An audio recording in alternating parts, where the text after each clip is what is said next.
majina naitwa Naomi Kemunto. Mimi nilipata hapa. Sikujua vile nilikuwa mgonjwa kwa siku. Sikujua vile nilifikishwa hospitali. Nikaisha hospitali. Baada ya mwaka mmoja ndio nilikuja kugundua niko hospitali. Baada ya kupona nilikutana na hii mradi inaitwa intensify. Kanisaidia na madaktari wengine ndio wakanihudumia, nikapona. Baada ya kupona nikatoka huko, wakanileta mpaka huko. Nikapewa nyumba ya bure. Baada ya kupewa nyumba ya bure, nikapewa manguo, nikapewa usaidizi, chakula. Sikuwa nimepona vizuri, naweza kujitafutia.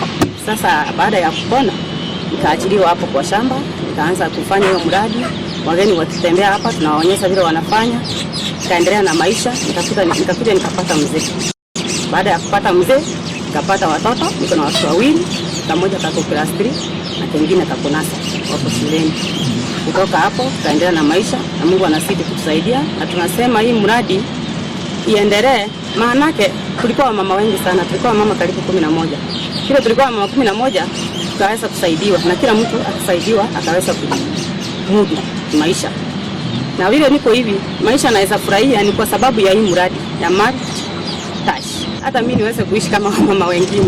Nafurahia maisha na nafurahia hiyo mradi, na nasema Mungu awabariki na wasidi kusaidia wamama wengine. Jua mama wako streets ni wengi, wanahudhurumiwa vile tulikuwa tunadhurumiwa. Unakuta wanaume wanakuja wanawapaka baridi, unalala kwa baridi, unaamka asubuhi una chakula, unatembea ukiomba chakula mtaa hapo kwa vibanda. Wamama wengine wanakupea, wengine wanakusaidia, wengine wanakataa, lakini Mungu akaweza kusaidia. Hii mradi ikakuja na ikatutoa ikatupeleka hospitali. Na sasa vile tulipeleka hospitali, naona maisha ni mzuri.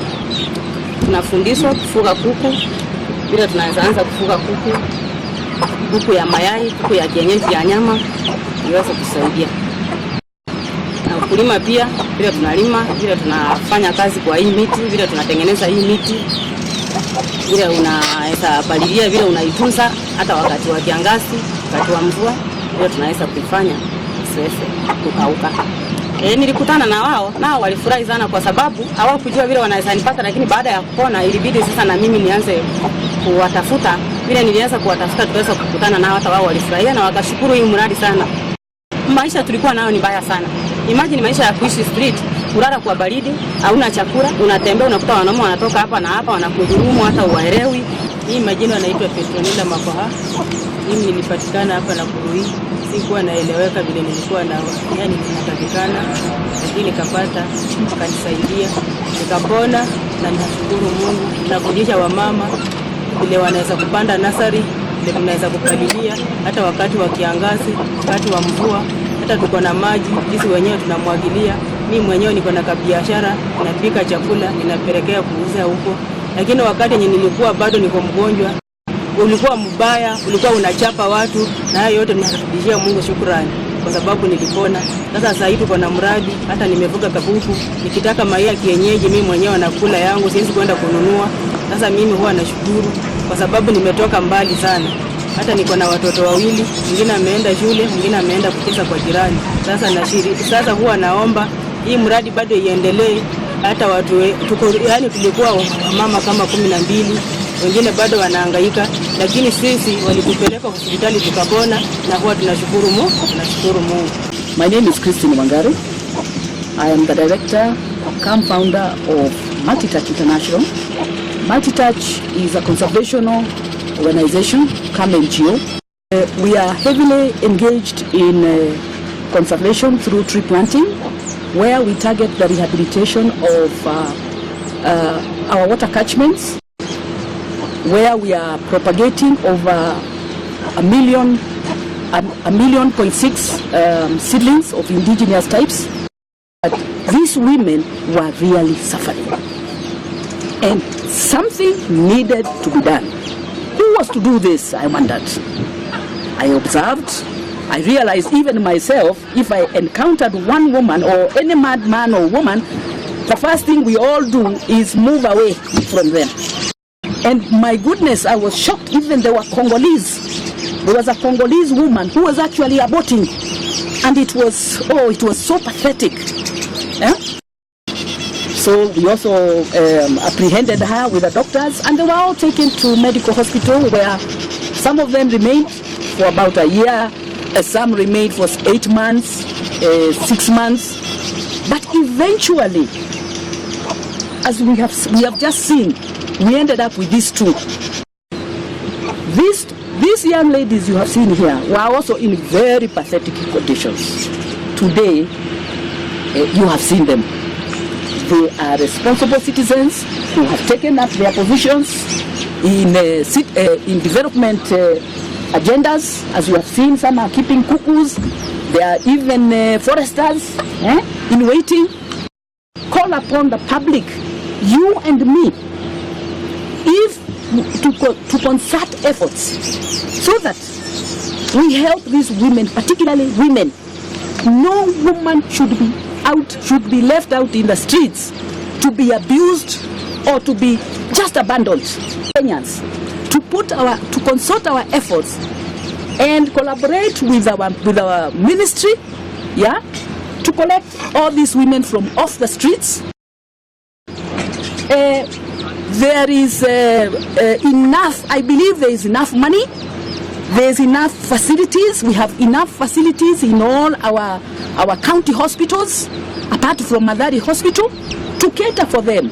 So that I believe hata dawa zinaharibikia huko, kama sio ufisadi pia unaendelea huko, then I am asking the Ministry of Health, to step up efforts, to open up these mentally challenged hospitals, to accept, in fact, all the mentally challenged persons, beginning with women from off the streets. They treat them because these are citizens. Since 2005, when we began this Muradi, we have at least touched the lives of about 27 women, about 11 elderly, that is from between the ages of 45 and 60, 11 of them, and about the rest are between I think 19 to 26. So in total, we have touched the lives of about 27. In as much as we want to do more, there are also so many mentally challenged have come up, and I believe in all the towns. I've seen many. I also saw many in Mombasa. I also saw equal, double the numbers in Nyanza, in Nyanza, in Mombasa, even in small rural setups. There are so many. Once these ladies are healed, as you have just seen, we offer them opportunities like poultry farming, fish farming, agroforestry. We employ them in our tree nurseries, and farming. We look for farms where we hire farms and distribute them to them, say an acre per person.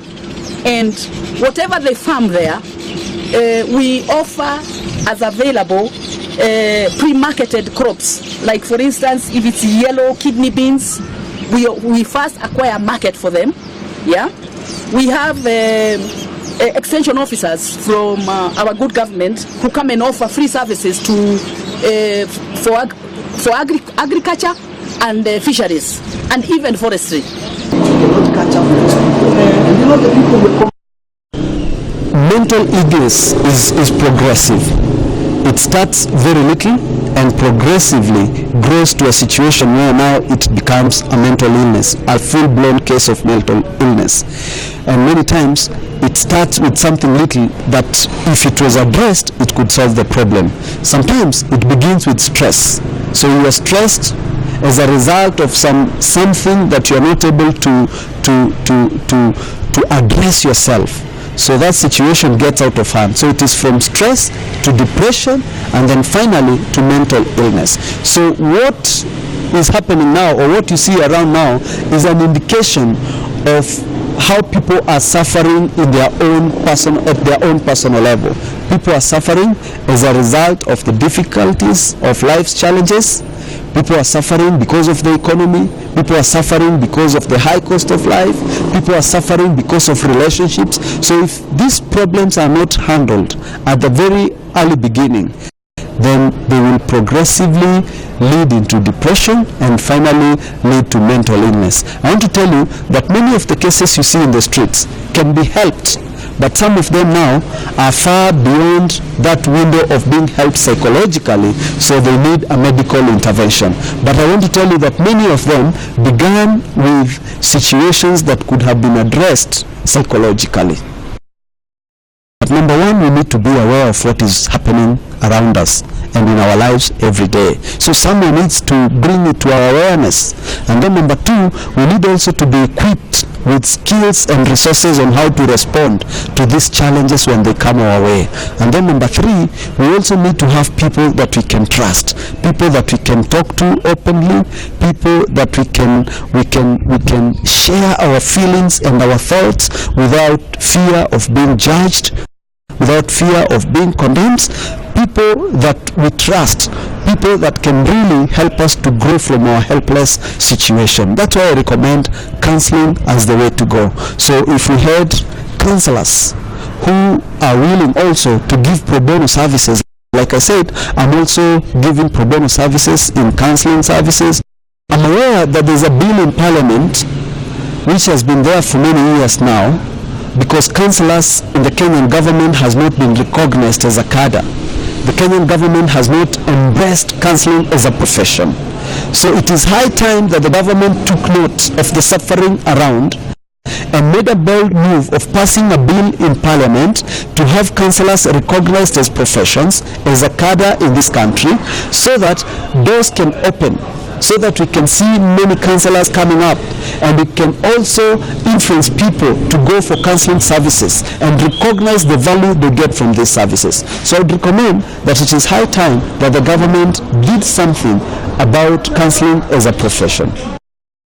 And not only for the chiefs, but I want to tell you, if there are people that people go to every other day for help in daily living, I think that these people need to be equipped with counseling skills, that they need to be taught on how to take people through meaningful counseling services, and this includes the police, the chief, as you say, teachers in our schools. And I want to say, to recommend that counseling as a profession, or even acquiring these skills, would be beneficial for all of us, including parents in our homes, so that we have skills on how to communicate positively and effectively, so that we are people who others can depend on, so that we can help them to find solutions to their own problems. So I would recommend that even the chiefs, if the government was able, they would help them to acquire these skills so that we are helpful to our communities.